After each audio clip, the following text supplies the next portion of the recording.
ખાલી ધ્યાન આપશો. વકફ બોર્ડ એટલે શું ને કઈ રીતે તમારી સંપત્તિ જપ્ત કરે છે?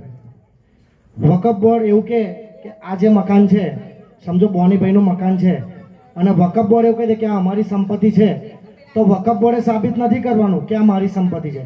બોનીભાઈએ ત્યાં જઈને સાબિત કરવાનું હોય છે કે આ સંપત્તિ મારી છે. સાથે જ વકફ બોર્ડની એક અલગ કોર્ટ હોય છે જે મુસ્લિમોના અંતર્ગત હોય છે. ત્યાંના વકીલો પણ મુસ્લિમ, ત્યાંના જજ પણ મુસ્લિમ. તો તમને શું લાગે છે બોનીભાઈ ત્યાં જાય તો શું આપણને ન્યાય મળે? એ બોનીભાઈનું ઘર વકફ બોર્ડમાં જ જતું રહે. બહુ દૂરની વાત નહીં કરું, આપણાથી 100 કિલોમીટર દૂર આવેલું સિટી સુરત શહેર, આપણે જે રીતે વડોદરા મ્યુનિસિપલ કોર્પોરેશનની ખંડેરાવ માર્કેટમાં ઓફિસ છે ને, એ જ પ્રમાણે સુરતમાં મ્યુનિસિપલ કોર્પોરેશનની ઓફિસ છે. એના પર વકફ બોર્ડે દાવો કર્યો છે કે આ જે સંસ્થા છે, આ જે જગ્યા છે એ વકફ બોર્ડની માલિકીની છે. તે અત્યારે એ કોર્પોરેશને સાબિત કરવું પડે છે કોર્ટમાં કે ભાઈ આ જગ્યા તો અમારી છે. વકફ બોર્ડ ખાલી દાવો કરીને હટી જાય છે, અને 1 વર્ષ દરમિયાન તમારા તરફથી જો કોઈ પગલાં લેવામાં ના આવે ને તો આગળ તમે એપ્લિકેશન પણ ના કરી શકો. આટલો કાળો કાયદો છે આ વકફ બોર્ડ.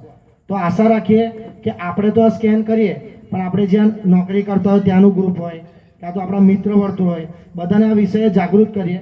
કેમ કે જે વિધર્મી લોકો છે, મુસ્લિમ લોકો છે, એ લોકો ખભે માઇક મૂકીને પોતાના મુસ્લિમ વિસ્તારોમાં ફરે છે અને લોકોને જાગૃત કરે છે. પોતે 2-2 દિવસની રજાઓ પાડે છે અને પોતાના વિસ્તારોમાં જઈને લોકોને જાગૃત કરે છે. ચલો આપણે એ નથી કરી શકતા, તો પણ આપણે સોશિયલ મીડિયાનો ઉપયોગ સારી રીતે જાણીએ છીએ. કેમ કે આપણે બધા મોટે ભાગેના ભણેલા ગણેલા લોકો છે, અને એ બાજુ જોવા જાય તો મોટે ભાગેના પંચર પુત્રો છે, જે લોકોને ગેરેજ ને પંચર સિવાય કંઈ આવડતું નહીં, એટલે લાઈવ નીકળવું પડે.